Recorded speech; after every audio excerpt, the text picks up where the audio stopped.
দাঁড়িয়ে দাঁড়িয়ে এত বড় ফোন দিয়ে এঁটে নিলে? কি ফোন দি? কিরম ফোন দি? আমি কেন করব ফোন দি? না না, তুমি এত ভাবনা চিন্তা করছিলে তাই সেটা দেখে ভাবলাম তুমি আবার হয়তো কোনো ফোন দিয়ে আঁটছো। এরম কিছু না। সে তো মা ছোট থেকে বলে এসেছে যে জীবনে কোনো সিদ্ধান্ত নিতে গেলে ভেবেচিন্তে নিতে হয়। আর আমাদের বন্ধুত্ব হলে তো চিরস্থায়ী হওয়া উচিত। এই জন্যেই ভেবেচিন্তে সিদ্ধান্ত নিচ্ছিলাম। তাহলে কি সিদ্ধান্ত নিলে? হ্যাঁ ঠিক আছে, আজ থেকে আমরা বন্ধু।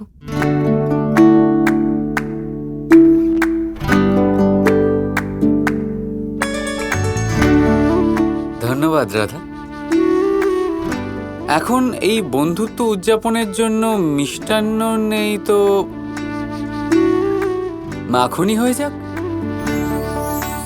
এখন বন্ধুত্ব তো বন্ধুত্বই হয়, মিষ্টি নেই তো নোনতাই সই। কি হাতটা বাড়াও। আরে এত না।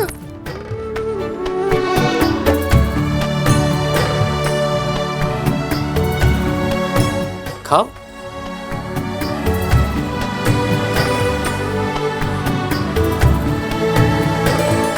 এবার এটার কি করি?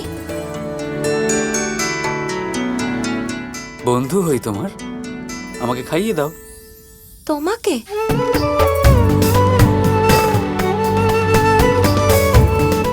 এটুটা? আমার তো একটু লাগছে না।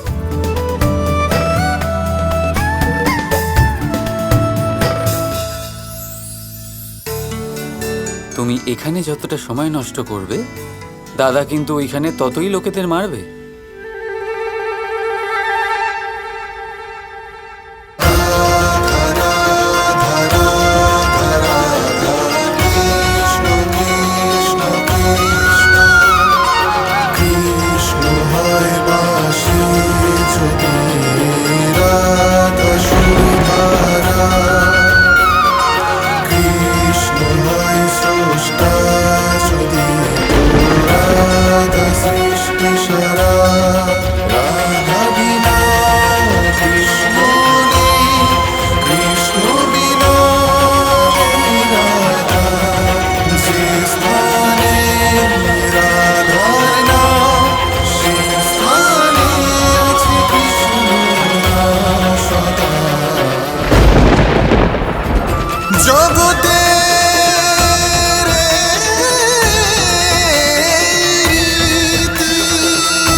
রাধা কৃষ্ণ প্রেম।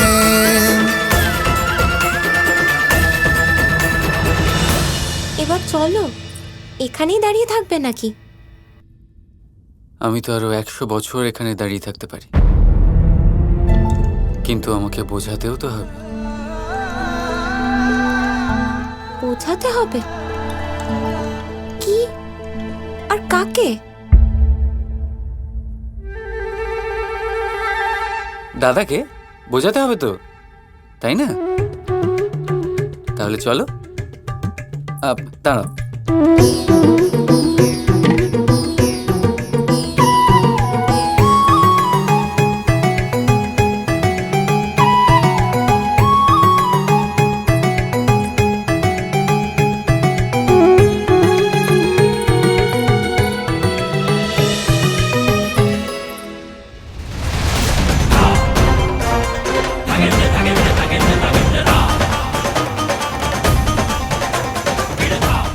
বাহ দাদা বাহ, অতি সুন্দর। কি নাচ আপনার! আয়ান আর ওর বন্ধুরা কোথায়? ও তো বলরাম দাদাকে মারার জন্য আরো লোক আনতে গেছে। আজ তো দারুণ যুদ্ধ হবে।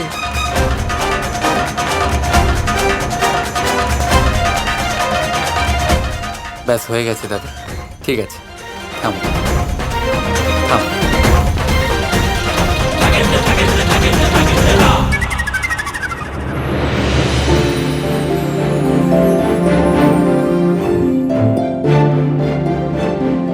আমি নিজের প্রতিজ্ঞা পূরণ করেছি, দাদাকে আটকে দিয়েছি।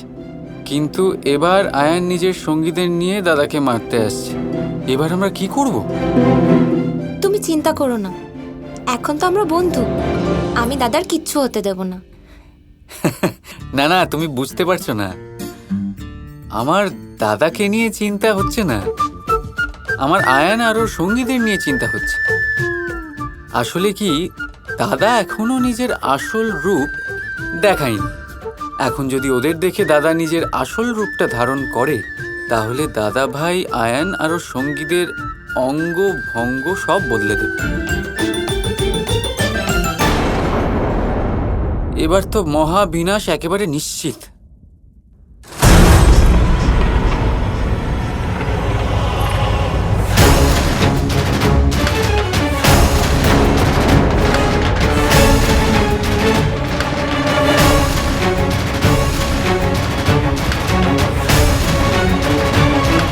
হে প্রভু, হ্যাঁ বলো। তোমাকে বলছি না। বলরাম! বলরাম, তোমাকে কিন্তু আমরা ছাড়বো না। তো এসো না, আগে হাত ধরে তো দেখাও। ছাড়ার কথা তারপরে বলো।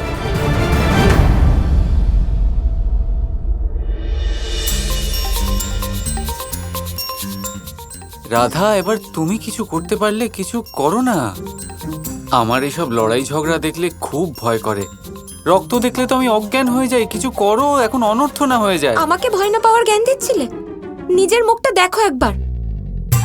কথা বলা ছাড়া কিচ্ছু করতে পারো না তুমি। সব সময় নিজের কাজ অন্যকে দিয়ে করাও। কথা তো তুমি আমাকে পরেও শোনাতে পারো, আগে ওদের আটকাও। না হলে এই গ্রামে সুদেবীর বিবাহের হোমাগ্নি নয়, অন্য কোনো আগুন জ্বলবে। যদি আজ ওরা দাদার সাথে লড়াই করে, তাহলে ওদের মধ্যে কিছু লোকের পরলোক যাত্রা একেবারে নিশ্চিত। আর এখন তো আমরা বন্ধু, তাই না? তাহলে এইসব মারপিট কেন?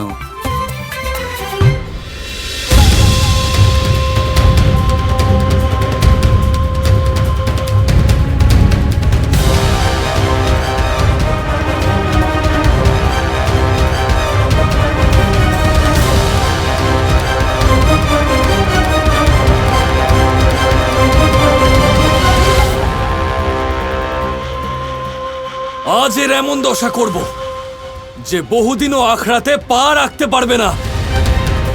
দাঁড়াও আয়ান।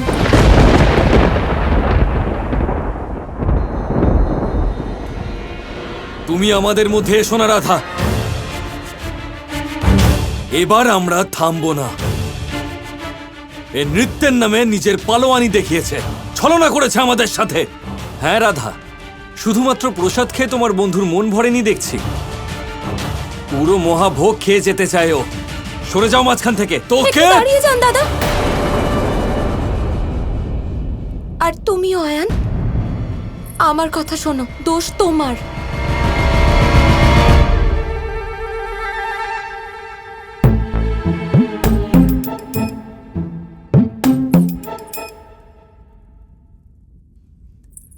আমিও তখন থেকে এটাই বলছি যে দোষ এনার।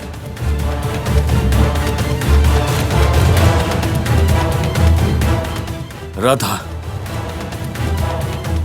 তুমি ঠিকই বলছি। আরম্ভ তো তুমি করেছো, তাই না? ওরা তোমার সাথে লড়তে আসেনি, নৃত্যে ভাগ নিতে এসেছিল আয়ান। দাদাকে উপহাস করা উচিত হয়নি তোমার। তাই নৃত্য পারেই বা কোথায়? তাহলে তখনই না করে দিতে না। লড়াই করার কি প্রয়োজন ছিল? আমার আর লড়াই চাই না, ব্যাস। এটা সুদেবীর বিবাহ, রণভূমি নয়। রাধা কৃষ্ণ কৃষ্ণ কৃষ্ণ কৃষ্ণ